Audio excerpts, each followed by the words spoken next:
So the first thing they have is, and you can change the color, but they have you creating a blue foreground and background, light blue. So I'll imitate what they have. So once I go to the color picker, I can choose that. I can switch it so that I can get a different value to it, a little darker that they have. So depending on the intensity or the brightness of this color. So I'm going to keep it right there. And again, this is a gradient.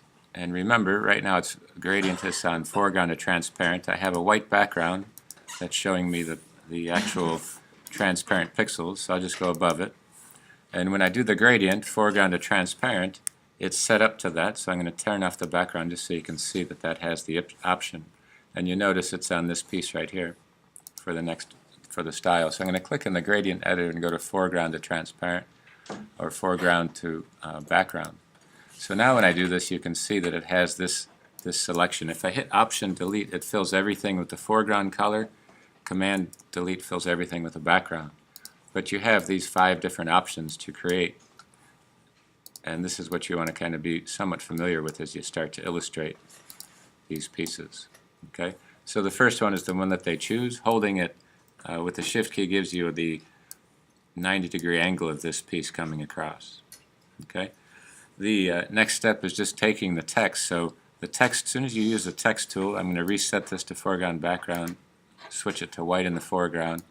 Here's the text tool. Up at the top is giving me the options for the type. I'm just going to put impact. And once it comes down, it gives me a bold font. And I'm going to increase the point size just ahead of time. I can always change that, but that's exactly what it is. So digital. So you can place whatever you'd like for the first one. I'm just going to use the name. If I drag this vertically, you see I can squish it down. I can make it vertical. If I hold the Shift key, it'll stay in proportion. Okay, so for the first one, I'm just going to go in proportion for that. Very easy. Kind of find it in the midpoint of this. This is a new document at 300 pixels per inch. So to check that again, the image size allows me to take a look at it. It's 8.5 by 11, 300, so everything is printable from that point on. So if I want to increase or make this larger or smaller, I can do it from here. The text is, again, editable. So to duplicate the layer, just drag it to the icon below it. This is actually the top layer, and I can go to Edit, Transform, and flip it vertical, which I'll do now. We've done it before. I can also take the midpoint and just drag this over itself. The only trouble, it's not going to be in proportion, and I wouldn't be able to place it in there that easily. And just kind of setting it there. So just to get this reflection, and right there I leave a gap, but if you put it up close, you can also do that. You have an option there to show a little bit of space in between that. Okay. And then the idea is to take it, if you did the opacity, this is where you have to try to do this part, is setting this to keep this value beneath it. Okay, so if you keep it at full strength, that's something to start off with. Down at the base of the section, if you mess with any of the stuff, you have the return or the checkbox up here to accept. And then down below is the layer mask. When I click on that, this shows up on the screen. And if I use the foreground to background, for example, that's the gradient that I have selected.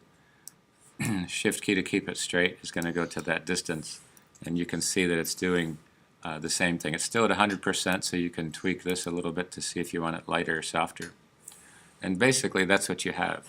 This kind of almost looks like vanishing points with the horizon line, kind of gets the perspective idea in there. The one thing that you can do again is keep in mind that I have the reflection above. I'm just going to drag it in the stacking order to put it beneath it, just so I don't get distracted. I can also put reflection and by just double clicking the title right there, and it puts it on that section right there. Okay. One other thing is that you can blur this. So I'm going to show you 2 ways to do it. One is manually, one is using what they call a filter. Over here just beneath the gradient, when you click on it, you'll see a blur tool, and it takes the shape on the brush. You'll see I can't do anything to this because this layer is still editable text. So usually I duplicate it in case I make a mistake and just hide it. I could even select it and lock it if I wish. It just has to be visible in order to lock it. And I take the copy above it. This copy won't let me use the blur tool on it. Okay, so when I try to use it on these. See, it has the circle. That means the text has to be rasterized. So you can right-click or control to click on this. It should have rasterize type. What that does is it takes it out of being a vector-based rendering option and now puts it into a pixel-based. So now everything on here is able to be manipulated.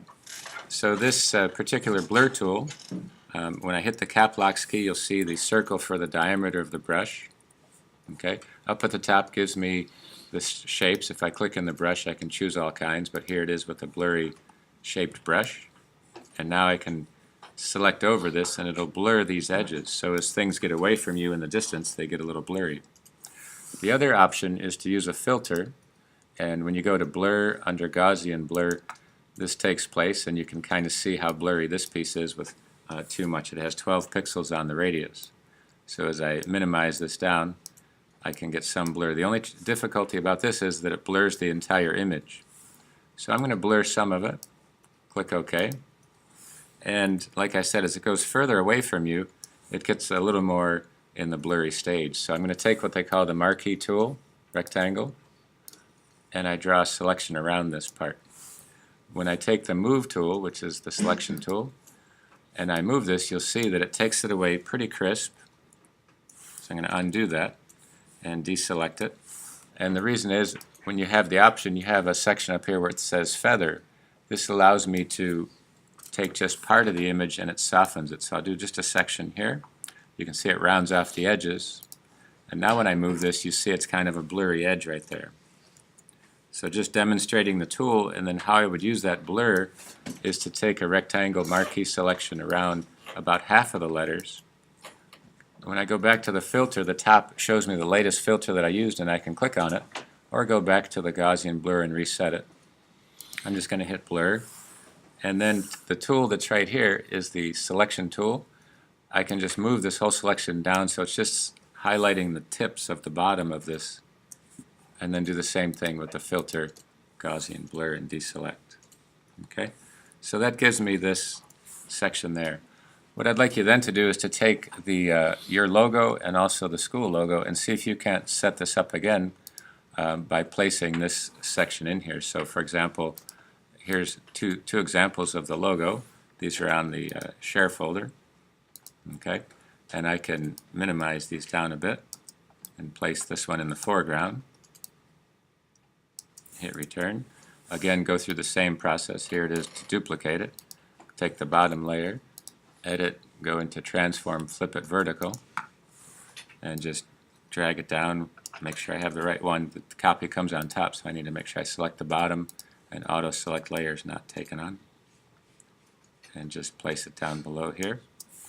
And this will be the same idea. So what you can do is take the layer mask and actually put it onto this. But here's the actual file. So I have the reflection plus this one. Here's the layer mask. Here's the gradient. Just kind of zoom in a little bit so you can see it. And just go vertically up off to the top like this one here. And I'm going to move this one up just a bit and drop it down just a bit. So that's that particular option. Filter, I still have the Gaussian blur, so I can select it. I still have the feather on this reflection, so I'm just going to filter and do a little bit of that and deselect. Okay, so that's giving me that section. And the last one is the logo that we did from before, so I'm going to put this way in the background, make sure auto select layer is not on, and see if I can't place this in there. The part that has my name, I'm just going to take the marquee selection and delete that. Actually, I'm going to go to layer, new, and this time cut it so it puts it on its own layer. Okay, so here's this image in the far background, and depending on how you want to organize this, I'm going to put this maybe right in the middle of this selection here, like so. And just duplicate that one.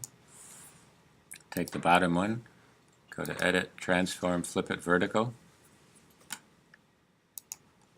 Places it in there.